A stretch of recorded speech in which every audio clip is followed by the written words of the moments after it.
Assalamualaikum warahmatullahi wabarakatuh. Di sini kami dari kelompok 11 ingin mempresentasikan tentang review jurnal internasional yang beranggotakan 1. Lulu Aini NIM 185231183. Yang kedua, Iva Aprilia Novitasari 185231186. Jurnal 1 yang berjudul Financial Statement Analysis and Investment Decision Making in Commercial Bank, a Case of Bank of Kigali, Rwanda. Penerbit Journal of Financial Risk Management, Vol 9, nomor 355-376. Tahun terbit 2020. Penulis Mukamwiza Belhild dan Kaul Rusibana. Nomor ISSN 2167 sampai 9541. Alamat https www.script.or.journal.jfrm. Tujuan penelitian. Penelitian ini bertujuan untuk mengetahui analisis laporan keuangan dalam pengambilan keputusan investasi bank di Rwanda, kasus Bank Kigali. Subjek penelitian. Populasi dalam penelitian ini, peneliti menargetkan 126 responden dari Bank of Kigali. Peneliti memilih manajer karena faktanya mereka memakan seseorang yang bertanggung jawab untuk membuat keputusan dalam pengaturan perbankan. Teknik pengambilan sampel yang digunakan yaitu menggunakan teknik stratified sampling, yang berarti kelompok perwakilan elemen yang sedang diselidiki atau ditemukan melalui strata yang sesuai. Metode penelitian. Metode penelitian yang digunakan dalam penelitian ini adalah pendekatan deskriptif dan korelasi melalui penggunaan pendekatan kualitatif dan kuantitatif. Pendekatan ini melibatkan pengumpulan informasi dalam konteks pengujian dan survei kuesioner untuk memberikan tanggapan terkait pertanyaan yang telah ditentukan. Variabel penelitian. Variabel independen dalam penelitian ini adalah analisis laporan keuangan yang dinyatakan dalam analisis rasio, analisis ukuran umum, analisis vertikal, dan analisis horizontal. Dalam penelitian ini, variabel dependen adalah pengambilan keputusan investasi yang dinyatakan dalam hal pembayaran dividen. Selain variabel dependen dan independen, ada variabel intervensi dengan pengaruh lain pada pengambilan keputusan, seperti standar akuntansi dan kebijakan BNR. Jika variabel ini tidak dikontrol dengan baik, maka dapat mengganggu hasil penelitian. Metode pengumpulan data informasi utama menggunakan kuesioner sementara. Data sekunder diperoleh menggunakan analisis dokumenter melalui peninjauan dokumen yang ada yang tersedia untuk bank. Ini termasuk laporan keuangan, laporan tahunan, dan dokumen terkait lainnya yang terkait dengan topik penelitian. Untuk mendapatkan data kualitatif, peneliti menggunakan panduan wawancara. Hasil penelitian dari penelitian ini yaitu analisis strategi laporan keuangan pada Bank Hasil Kigali menunjukkan bahwa 60% menunjukkan tingkat yang besar terhadap analisis rasio yang digunakan di Bank of Kigali. Dalam penelitian ini menunjukkan bahwa sebagian besar responden 55% menunjukkan analisis ukuran umum digunakan di Bank of Kigali. Seperti yang tercermin itu ditunjukkan 70% menunjukkan tingkat besar yang analisis vertikal digunakan di Bank of Kigali. Hasil penelitian menunjukkan bahwa 2,5% menunjukkan analisis horizontal tingkat sedang diadopsi di Bank of Kigali. Identifikasi pengambilan keputusan investasi yang dibuat oleh Bank Kigali, Rwanda. Tujuan kedua, mengidentifikasi pengambilan keputusan investasi yang dibuat oleh Bank Kigali, Rwanda. Ini termasuk yang berikut tetapi tidak lengkap: keputusan pembayaran dividen, keputusan investasi jangka pendek dan jangka panjang. Hasil menunjukkan sangat besar keputusan pembayaran dividen yang digunakan di Bank Kigali. 30,0% menunjukkan keputusan pembayaran dividen tingkat sedang diadopsi di Bank Kigali. Temuan menunjukkan bahwa 60,0% menunjukkan sangat besar keputusan investasi jangka pendek di Bank Kigali, dan 12,5% menunjukkan keputusan investasi jangka pendek yang moderat diadopsi di Bank Kigali. Akhirnya hanya 12,5% responden yang terbukti sedikit jauh mana keputusan investasi jangka pendek diterapkan di Bank Kigali. Hasil menunjukkan 50,0%. Hubungan antara analisis laporan keuangan dan pengambilan keputusan investasi dalam Bank of Kigali Result menggambarkan korelasi antara analisis laporan keuangan yang dinyatakan dalam komponen utamanya, indikator pengambilan keputusan investasi serta variabel intervensi sebagaimana dinyatakan dalam kerangka konsep penelitian ini. Korelasi antara analisis laporan keuangan dan pengambilan keputusan investasi menunjukkan bahwa untuk sebagian besar variabel mereka tidak berkorelasi, namun beberapa dari mereka ditemukan berkorelasi, di mana misalnya hubungan yang lemah dan positif ditemukan antara analisis vertikal dan investasi jangka pendek 0,790 atau nilai P sama dengan 0,000. Jika korelasi yang lemah dan negatif ditemukan antara analisis vertikal dan keputusan pembayaran dividen 756 dengan nilai P 0,000.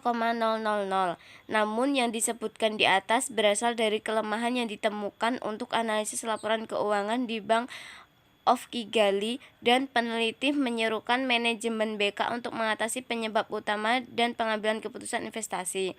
Temuan menunjukkan bahwa untuk sebagian besar variabel mereka tidak berkorelasi, namun beberapa dari mereka ditemukan berkorelasi, di mana misalnya hubungan yang lemah dan positif ditemukan antara analisis vertikal dan investasi jangka pendek 0,790 nilai P sama dengan 0,000. Juga korelasi yang lemah dan negatif ditemukan antara analisis vertikal dan keputusan pembayaran dividen 756 dengan nilai P 0,000. Namun yang disebutkan di atas berasal dari kelemahan yang ditemukan untuk analisis laporan keuangan di dalam Bank of Kigali, dan peneliti menyerukan manajemen BK untuk mengatasi penyebab utama variabel independen konstan ke 0 konstanta. Vertikal analisis akan berada di 0,215 untuk analisis horizontal, dan analisis rasio peningkatan elemen dalam jangka waktu keputusan investasi yang dibatasi oleh faktor 0,001 yang berkorelasi dengan keputusan investasi jangka pandang. Kesimpulannya, dari penelitian di atas maka disimpulkan bahwa analisis laporan keuangan memberikan pengaruh yang sangat penting bagi mereka yang memiliki bisnis sebagai alat untuk mengurangi risiko yang cukup besar yang terlibat dalam memulai dan mengembangkan bisnis. Hal ini dipertimbangkan dalam analisis laporan keuangan Bank of Kigali dari tahun 2014 hingga 2018 dengan memanfaatkan analisis horizontal sebagai salah satu yang terbaik.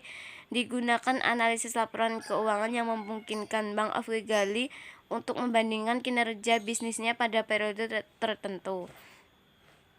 Kesimpulannya, peneliti mengemukakan bahwa analisis rasio Bank of Kigali digunakan di Bank of Kigali pada tingkat yang signifikan. Hal ini menunjukkan bahwa sebagian besar responden menunjukkan 55% menunjukkan tingkat yang besar, di mana analisis ukuran umum digunakan di Bank of Kigali. Oleh karena itu, analisis laporan keuangan yang dilakukan untuk Bank of Kigali sangat penting untuk peningkatan kinerjanya dalam mengambil keputusan terkait investasi. Tujuan kedua, mengidentifikasi pengambilan keputusan investasi yang dibuat oleh bank mengenai analisis laporan keuangan sebagai pilar untuk menarik kesimpulan dan keputusan yang berkaitan dengan kinerja perusahaan. Temuan menunjukkan bahwa pendapatan untuk BK dihasilkan dari keputusan dewan yang berbalik portofolio pinjaman yang telah memburuk menyusul krisis keuangan global, sehingga meningkatkan penyediaan pinjaman untuk akun yang gagal untuk menghormati angsuran mereka. Sehubungan dengan persepsi staf dan pemegang saham, hasilnya disimpulkan bahwa dengan tantangan yang dihadapi bank di tahun yang berbeda, hal ini diakibatkan oleh keputusan bank untuk meningkatkan loss provisioning bagi rekening yang gagal memenuhi cicilannya, sekaligus meningkatkan sistem perbankan, intinya agar sesuai dengan perluasan operasional. Sehubungan dengan sejauh mana analisis laporan keuangan menyebabkan keputusan yang diinginkan. Keputusan BK meningkatkan kinerja dalam teknologi informasi dan infrastruktur komunikasi, meningkatkan layanan pelanggaran, serta meningkatkan pendanaan bank dan pengelola modal. Analisis vertikal akan berada di 0,215 untuk analisis horizontal dan analisis rasio yang ditingkatkan elemen dalam jangka waktu keputusan investasi yang dibatasi oleh faktor 0,001 secara signifikan berkorelasi dengan keputusan investasi jangka panjang. Yang selanjutnya saya akan mereview jurnal yang kedua yang berjudul Faktor-faktor yang mempengaruhi kualitas informasi laporan keuangan pemerintah daerah dan akuntabilitas keuangan, yang ditulis oleh Nur Fitri Dewi SM, Firdaus Azam, dan Siti Kholidah Moh Yusuf, penerbit Manajemen Science Letters, tahun terbit 2019, ISSN 1373 sampai 1384. Penyajian laporan keuangan merupakan salah satu bentuk implementasi akuntabilitas pengelolaan keuangan publik. Laporan keuangan tersebut harus sesuai dengan peraturan pemerintah nomor 24 tahun 2005 yang diperbaharui dengan peraturan pemerintah nomor 71 tahun 2010 tentang standar akuntansi pemerintah atau SAP. Perkembangan sektor publik di Indonesia merupakan permintaan yang kuat bagi lembaga akuntabilitas publik, baik tingkat pusat maupun daerah. Praktik pelaporan keuangan di organisasi sektor publik merupakan konsep yang didasarkan pada teori keinstansi. Dalam pelaporan keuangan, pemerintah yang bertindak sebagai agen memiliki kewajiban untuk memberikan informasi yang bermanfaat kepada pengguna informasi keuangan. Pemerintah yang bertindak sebagai prinsipal dalam menilai akuntabilitas dan mengambil keputusan, baik keputusan ekonomi, sosial maupun politik, maupun baik secara langsung maupun tidak langsung melalui perwakilannya. Laporan keuangan merupakan catatan informasi keuangan sebuah perusahaan dalam periode akuntansi yang dapat digunakan untuk menggambarkan kinerja perusahaan. Tanpa data dan informasi yang diperlukan, sulit untuk memahami kondisi keuangan. Laporan keuangan yang akan disiapkan pemerintah sebagaimana diatur dalam peraturan pemerintah nomor 71 tahun 2010 tentang standar akuntansi pemerintah meliputi laporan realisasi anggaran atau LRA, perubahan saldo laporan anggaran atau sales report, neraca, laporan operasional atau LO, arus kas laporan atau LAK, dan laporan perubahan ekuitas atau LPE, dan catatan laporan keuangan atau CALK. Pengertian akuntabilitas keuangan. Akuntabilitas keuangan merupakan bentuk pertanggungjawaban baik lembaga publik untuk menggunakan dana publik secara ekonomi, efisien, dan efektif. Tidak ada pemborosan dan kebocoran dana serta korupsi. Lebih lanjut, modul sosialisasi sistem akuntabilitas kinerja pemerintah atau AKIP mengatakan bahwa media akuntabilitas yang memadai merupakan bentuk laporan yang dapat mengekspresikan pencapaian tujuan melalui pengelolaan sumber daya organisasi atau lembaga administrasi negara. Menyatakan bahwa ada 4 dimensi akuntabilitas keuangan yang harus dipenuhi oleh organisasi publik, yaitu perumusan rencana keuangan atau budgeting proses, pelaksanaan dan pembiayaan kegiatan, evaluasi kinerja keuangan, dan pelaksanaan pelaporan keuangan. Karakteristik kualitatif laporan keuangan adalah langkah-langkah normatif yang perlu diwujudkan dalam informasi akuntansi untuk memenuhi tujuannya. 4 karakteristik berikut adalah persyaratan normatif yang diperlukan agar laporan keuangan pemerintah merupakan kualitas yang diinginkan, yang relevan, dapat diandalkan, sebanding, dan dapat dimengerti. perlindungan terhadap aset unit dan aset lain yang berbeda yang dapat digunakan oleh asosiasi, konfirmasi pelaporan keuangan yang dapat diandalkan, prinsip atau hukum dan mengendalikan kemajuan konsistensi, dan pencapaian tugas yang produktif dan sukses. Penerapan sistem akuntansi kualitas sumber daya manusia atau SDM akan dapat memahami logika akuntansi yang baik. Model penelitian hipotesis ditentukan oleh uji T, tes atau analisis parsial, signifikasi, dan dalam jalur model akan memiliki dua persamaan yang dapat digambarkan sebagai berikut.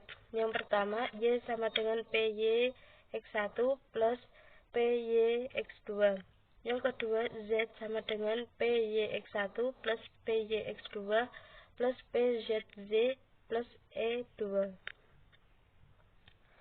Selanjutnya, yang melengkapi persamaan struktural adalah menghitung koefisien jalur.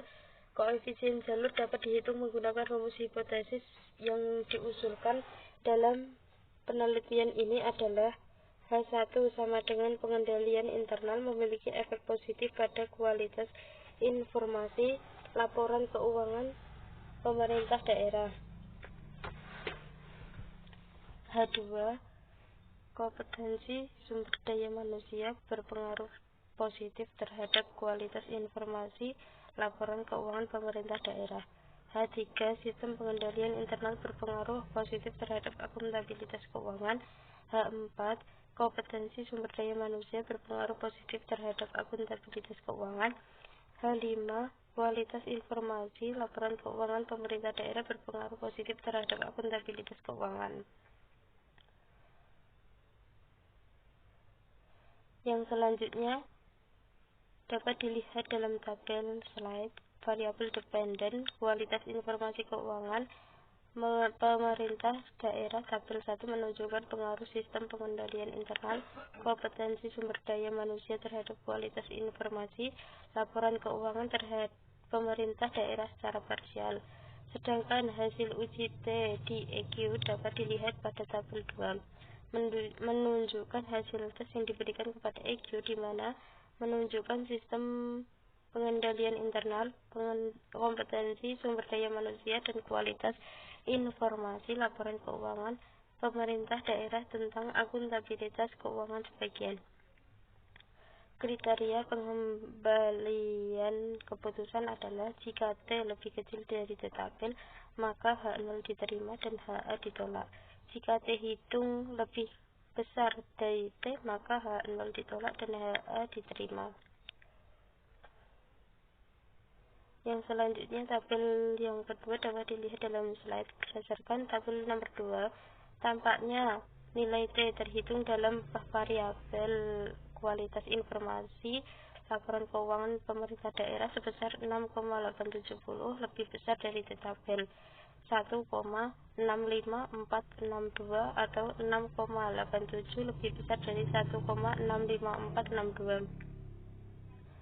Dengan nilai signifikasi adalah 0,000 lebih kecil dari 0,05 yang berarti bahwa kualitas informasi laporan keuangan pemerintah daerah sebagian memiliki efek positif yang signifikan terhadap keuangan. Sekian dari kelompok kami, kurang lebihnya mohon maaf. Wassalamualaikum warahmatullahi wabarakatuh.